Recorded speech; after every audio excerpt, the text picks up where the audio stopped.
안녕하세요. 오늘 탐구할 주제는 출애굽기 19장에서 24장. 이스라엘 역사와 신학에서 정말 중요한 순간이죠.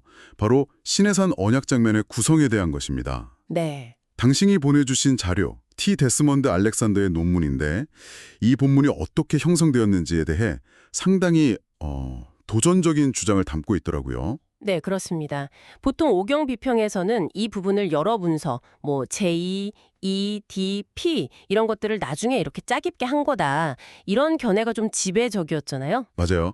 그게 거의 정설처럼 받아들여졌죠. 근데 알렉산더는 그게 아니라 이 내러티브가 생각보다 훨씬 더 통일성 있게 그리고 상당히 이른 시기에 구성되었을 수 있다고 주장하는 거죠. 오, 이런 식이요? 네, 특히 이야기 전체를 감싸는 그 틀, 내러티브 프레임워크의 중요성을 아주 강조합니다. 신학생으로서 당신에게 이 논의는 그냥 학문적인 호기심, 그걸 넘어서는 힘이가 있을 것 같아요. 오경 형성 과정에 대한 이해가 성경 해석의 기본 전제가 되고 또 언약 신학이나 성경의 권위, 통일성 이런 우리 신앙 고백과도 직결되는 문제니까요. 그렇죠. 웨스트민스터 신앙 고백서 1장에서 성경의 완전성, 내적 통일성 강조하고 7장은 언약, 19장은 율법 다루잖아요. 바로 그 부분들과 직접 연결되는 거죠. 바로 그 점입니다. 알렉산더의 핵심 주장은 뭐냐면 이 시내산 이야기가 어쩌면 신명기 율법이 기록되기 이전, 심지어 이스라엘의 왕정이 들어서기 이전 시대에 이미 현재 우리가 보는 것과 상당히 유사한 통일된 형태로 존재했을 가능성이 있다는 거예요. 왕정 이전이요? 와, 그건 정말 파격적인데요? 그렇죠. 19세기부터 주류였던 문서설이나 아니면 후대에 편집되었다는 그런 비평학적인 견해에 정면으로 도전하는 주장인 셈이죠. 상당히 흥미롭습니다. 그렇다면 알렉산더가 이렇게 강력한 주장을 하는 근거가 뭔지 좀 자세히 들여다봐야겠네요. 네. 그의 논증 방식을 따라가 보죠. 어떤 증거들을 제시하고 또 그 증거들이 결론을 어떻게 뒷받침하는지 논문에 나오는 그 주요 히브리어 용어들도 좀 짚어보면서요. 좋습니다. 알렉산더가 가장 먼저 주목하는 증거는요. 출애굽기 19장 2b절에서 8a절까지 하고 또 20장 21절부터 24장 3절 사이 이 두 단락 사이에 나타나는 놀라운 구조적 유사성입니다. 그 평행 구조 말씀이시군요. 논문 3페이지 표에 나오는 거. 저도 봤는데 정말 인상적이더라고요. 시작부터 비슷하죠. 네, 맞아요. 두 단락 다 모세는 하나님께 올라가고 백성들은 산 아래 머무는 이런 대비적인 구도로 시작하죠. 네. 그리고 두 경우 모두 야훼께서 모세에게 먼저 말씀을 하세요. 근데 특히 야훼의 말씀이 코토마르라는 구체적인 명령으로 시작한다는 점이 중요합니다. 고토마르, 이렇게 말하라. 네, 이렇게 말하라. 이게 뭐냐면 모세가 그냥 전달자가 아니라 야훼의 말씀을 정말 가감없이 문자 그대로 백성에게 전해야 하는 걸 강조하는 표현인 거죠. 신적인 권위를 지닌 메시지의 정확한 선포를 요구하는 겁니다. 그냥 전달이 아니라 선포군요. 그리고 이어지는 야훼의 첫 말씀도 두 번 다 아템 르에템으로 시작하는 것도 이것도 우연은 아니겠네요. 그렇죠. 너희가 보았다. 너희가 보았다. 백성들이 이미 경험하고 목격했던 하나님의 구원행위. 예를 들어 19장에서는 애굽 탈출 사건, 20장에서는 하늘로부터 들려온 그 음성, 그걸 상기시키면서 시작하는 거군요. 그래서 이 말씀을 전하잖아요. 그러면 백성들이 두 경우 모두 똑같이 응답합니다. 나세. 나세. 나세. 우리가 행하리이다. 네네. 네네. 네, 우리가 행하리이다 이렇게 여러 단계에 걸쳐서 나타나는 아주 세밀하고 구조적인 평행성. 이게 단순한 우연이거나 후대 편집의 결과라기보다는 처음부터 이 내러티브를 구상한 한 저자, 싱글 오서의 의도적인 문학적 장치일 가능성이 높다고 알렉산더는 주장하는 겁니다. 한 저자요? 네. 그러니까 이 텔 자체가 하나의 통일된 계획 아래서 만들어졌다는 강력한 증거라는 거죠. 그 틀이 정말 정교하다는 생각이 되네요. 근데 그 틀 안에 들어가는 내용물 있잖아요.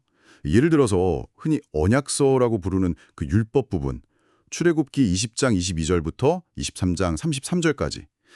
이건 어떻게 설명하나요? 이 법전 부분도 그 틀이랑 처음부터 딱 연결되어 있다고 보는 건가요? 아니면 나중에 들어왔을 수도 있지 않나요? 그거 좋은 질문입니다. 사실 비평학계에서는 오랫동안 그 언약서 부분을 독립적인 자료 단위로 보고 후대에 삽입되었을 거다 이렇게 많이 봤죠. 네, 그랬었죠. 근데 알렉산더는 이 언약서 내용하고 바로 뒤에 나오는 언약 비준식 24장 1절에서 11절 이 둘 사이에 아주 유기적인 연결을 강조하면서 반론을 제기합니다. 유기적인 연결이요? 네. 그는 20장 22절부터 24장 2절까지 이어지는 야훼의 긴 연설 있잖아요. 제단법 나오고 미슈파팀이라고 하는 규례들, 판례들 나오고 도덕법, 절기법, 가나안 정복 약속, 경고, 모세랑 장로들 올라가라는 지시까지. 이 내용과 순서가 24장 3절부터 11절에 묘사된 언약 비준 의식의 절차와 순서에 그대로 반영된다고 주장합니다. 아, 그 연설 내용하고 비준의식 절차가 연결된다. 구체적으로 어떤 식으로 연결되나요? 예를 들면요. 24장 3절에서 모세가 백성에게 야훼의 모든 말씀과 그의 모든 율례, 즉 미시파팀을 전하고 기록하잖아요. 네. 그리고 4절 5절에서는 제단을 쌓고 번제와 화목제를 드립니다. 이게 바로 야훼의 연설 앞부분, 특히 20장 24절에서 26절에 나오는 제단 건축과 제사에 관한 규정하고 직접적으로 연결되는 거죠. 아하, 그러니까 명령하신 대로 제단을 쌓고 제사를 드림으로써 언약을 공식화하는 장면이군요. 말씀 선포와 순종이 하나의 흐름으로 쭉 이어지는 거네요. 네, 맞습니다. 율법 조항하고 내러티브 사건이 그냥 분리된 게 아니라 서로 아주 긴밀하게 맞물려 돌아간다는 거죠. 그렇군요. 더 나아가서요. 알렉산더는 20장 23절에 너희는 나를 비겨서 은으로나 금으로나 너희를 위하여 신상을 만들지 말라는 금지 명령 있잖아요. 네, 있죠. 이게 그냥 하나의 율법 조항을 넘어서서 나중에 출애굽기 32장에 나올 금송아지 사건을 미리 예고하고 또 그 사건의 의미를 조명하는 내러티브적인 기능까지 한다고 지적해요. 아, 금송아지 사건 예고까지요? 네. 실제로 보면 언약 비준식 24장하고 금송아지 사건 32장 사이에 제단 건축, 번제와 화목제, 백성들이 먹고 마시는 행위 등등 의도적으로 배치한 것 같은 평행 요소들이 발견돼요. 오, 특히 금신상이라는 구체적인 언급은 출애굽기 전체에서 딱 2번 나오거든요. 바로 여기 20장 23절하고 금송아지 이야기 32장에만 등장합니다.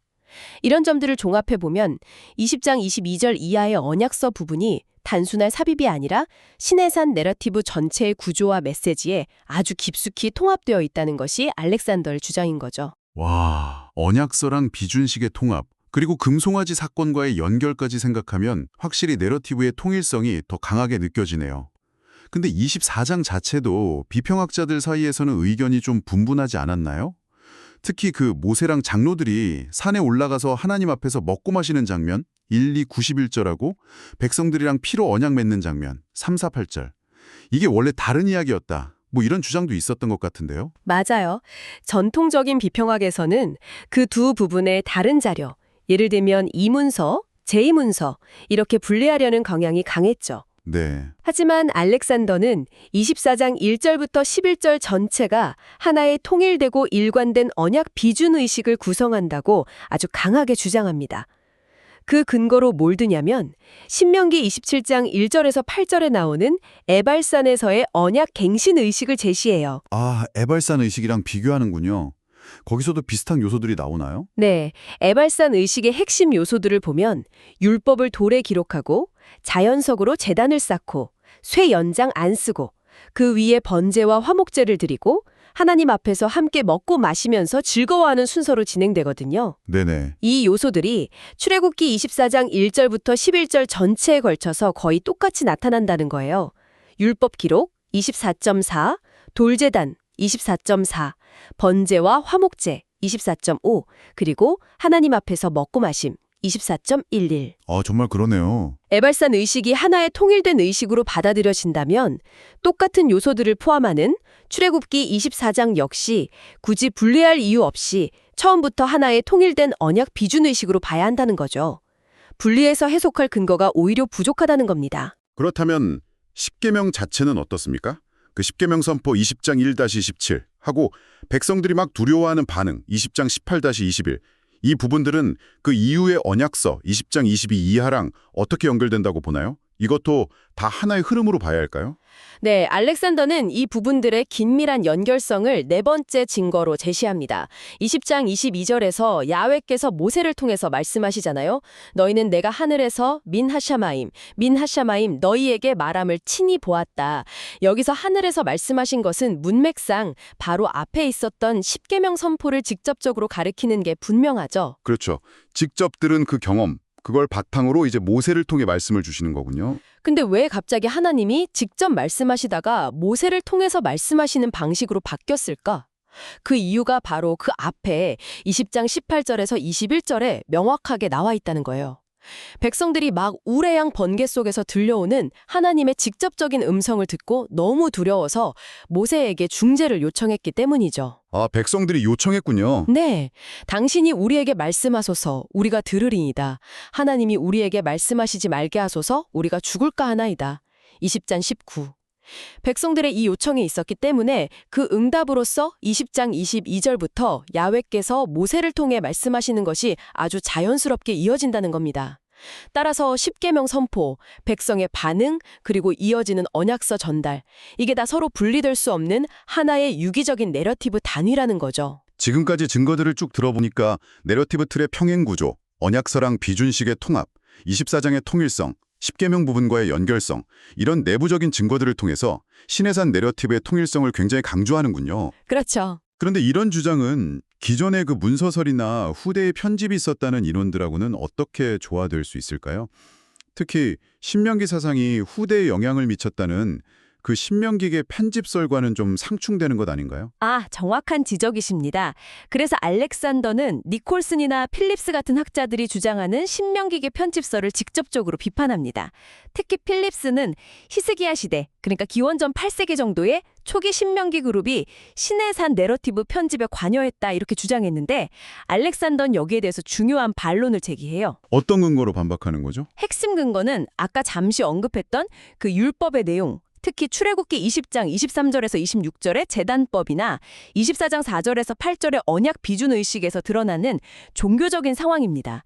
이 부분들에는 후대 신명기 사상의 핵심 특징이라고 할 수 있는 중앙 성소 개념이나 레위 지파 중심의 특별한 제사장직, 이런 것에 대한 인식이 전혀 나타나지 않는다는 거예요. 아, 중앙성서 개념이 없다. 네, 오히려 누구든지 흙이나 돌로 제단을 쌓고 직접 번제랑 화목제를 드릴 수 있는 듯한 그런 모습은 예루살렘 성전 중심 체제가 확립되기 이전, 어쩌면 왕정시대 이전에 훨씬 더 초기적인 사회, 종교적 상황을 반영하는 것처럼 보인다는 거죠. 이건 요시야 왕 시대의 중앙성소 개혁을 강력하게 지지했던 후기 신명기계 사상과는 거리가 멀다는 겁니다. 용어 사용에서도 차이가 있다고 하던데요. 네, 맞아요. 예를 들어서 보배로운 백성을 뜻하는 히브리어 스굴라가 출애굽기 19장 5절에 사용되잖아요. 신명기에서도 이스라엘을 암세굴라, 보배로운 민족이라고 부르긴 하는데 알렉산더는 이 두 용례 사이에 문맥적인 또 신학적인 뉘앙스 차이가 있다고 지적합니다. 단순히 똑같은 용어가 쓰였다고 해서 반드시 신명기적 편집의 증거로 볼 수는 없다는 거죠. 이런 근거들을 통해서 신명기계 편집설의 영향력을 제한적으로 보거나 적어도 시내산 내러티브의 핵심 틀 자체는 그 이전 시대에 형성되었을 가능성을 제시하는 겁니다. 마지막으로요, 출애굽기 19장 자체도 여러 문서가 막 뒤섞였다고 보는 견해가 많았잖아요. J, E, P, D 이렇게. 이 부분에 대해서는 어떻게 보나요? 예를 들어 제사장 나라, 거룩한 백성 이런 표현 19장 6은 좀 후대에 이상적인 개념이 반영된 거 아니냐 이런 해석도 있었고요. 네, 알렉산더는 19장 자체의 통일성도 강조합니다. 전통적인 문서 비평은 19장을 여러 조각으로 나누려고 했지만 알렉산더는 19장 3비절에서 8절처럼 흔히 신명기적 표현으로 간주되던 부분들도 자세히 뜯어보면 신명기 고유의 특징적인 어휘나 문체하고 정확히 일치하지 않는 경우가 많다고 주장해요. 유사성은 있지만 반드시 후대의 편집으로만 설명할 필요는 없다는 거죠. 그럼 19장 전체를 하나의 이야기 흐름으로 본다는 건가요?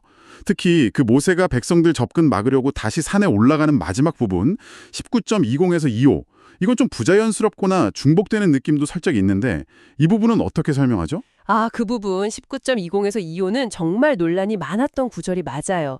근데 알렉산더는 이 부분 역시 앞선 네오, 그러니까 산의 거룩함을 거듭 강조하고 모세의 중재자 역할을 부각시키는 전체적인 흐름과 자연스럽게 연결된다고 봅니다. 자연스럽게 연결된다. 네. 더 나아가서 이 짧은 단락 20에서 25절 자체 내에서도 모세의 등반, 야훼의 명령, 모세의 반응, 야훼의 제명령, 모세의 하산과 같은 아주 정교한 교차대구 구조, 팔리스트로프가 발견된다는 점을 지적합니다. 교차대구 구조요. 네, 이런 문학적 구조는 이게 후대에 좀 어색하게 끼워 넣은 거라기보다는 처음부터 의도적으로 설계된 내러티브의 일부일 가능성을 더 강하게 시사한다는 거죠. 그래서 19장 전체가 시작부터 끝까지 하나의 일관된 이야기로 흘러간다고 보는 것이 더 타당하다는 입장입니다. 종합해보면 알렉산더는 출애굽기 19, 24장의 시내산 내러티브가 그냥 단편적인 자료들을 모아놓은 게 아니라 뭐 내러티브 틀, 율법 내용, 의식 절차, 각 부분의 문학적 구조까지 다 포함해서 아주 정교하게 짜인 통일성 있는 작품이다 이렇게 주장하는 거군요. 네, 맞습니다. 그리고 그 형성 시기도 기존에 생각했던 것보다 훨씬 앞당겨질 수 있다고 보고요. 정확히 그렇습니다. 물론 알렉산더도 이 내러티브를 구성한 저자가 십계명이나 언약서 법전 같은 기존의 자료들을 활용했을 가능성은 열어두기는 해요. 각주에서도 언급하고요. 네. 하지만 중요한 건 뭐냐면 그 자료들을 그냥 나열한 게 아니라 자신의 전체적인 이야기 구조와 신학적 메시지 속에 완전히 통합시켜서 새로운 의미를 부여했다는 점입니다. 그리고 이 통합 작업이 이루어진 시기가 신명기 이전, 어쩌면 왕정시대가 시작되기 이전까지 거슬러 올라갈 수 있다고 제안하는 것. 이게 그의 논문의 핵심 기여라고 할 수 있겠습니다. 그렇다면 알렉산더의 이런 주장이 갖는 강점은 뭐라고 할 수 있을까요? 우리가 이 논증을 어떻게 평가해야 할지. 몇 가지 뚜렷한 강점이 있다고 생각합니다. 첫째는 본문 자체에 대한 세밀한 분석에 기반한다는 점이에요. 어떤 추상적인 가설이나 외부 이론에 의존하기보다는 내러티브 안에 있는 언어적인 연결고리, 반복되는 표현 패턴, 구조적 유사성 같은 본문이 스스로 드러내는 증거들에 집중한다는 거죠. 이건 텍스트에 대한 깊은 존중을 보여주는 접근 방식이라고 생각해요. 네, 본문 중심적이라는 거군요. 둘째는 오랫동안 단연하게 여겨졌던 비평적인 가정에 도전한다는 점입니다. 특히 19세기 이후 오경 연구를 거의 지배해온 문서설의 전제들에 대해서 근본적인 질문을 던지면서 본문을 다르게 읽을 수 있는 가능성을 열어준다는 거죠. 기존 틀에 대한 도전. 마지막으로 성경 본문의 통일성을 강조한다는 점입니다. 그의 분석은 우리가 가진 성경 본문을 그냥 파편화된 조각들의 임의적인 조합으로 보는 게 아니라 그 자체로 일관된 메시지와 신학적 의도를 가진 하나의 문학적 단위로 읽도록 격려한다는 거죠. 이건 성경을 신앙적으로 대하는 독자들에게도 상당히 호소력이 있을 수 있습니다. 설득력 있는 강점들이네요. 하지만 어떤 이론이든 약점이나 한계는 또 있기 마련이잖아요. 알렉산더의 논증에서는 어떤 점들을 좀 비판적으로 생각해 볼 수 있을까요? 네, 물론 한계점도 지적할 수 있습니다. 첫째는 그의 분석이 주로 내러티브 틀의 통일성에 초점을 맞추고 있다는 점이에요.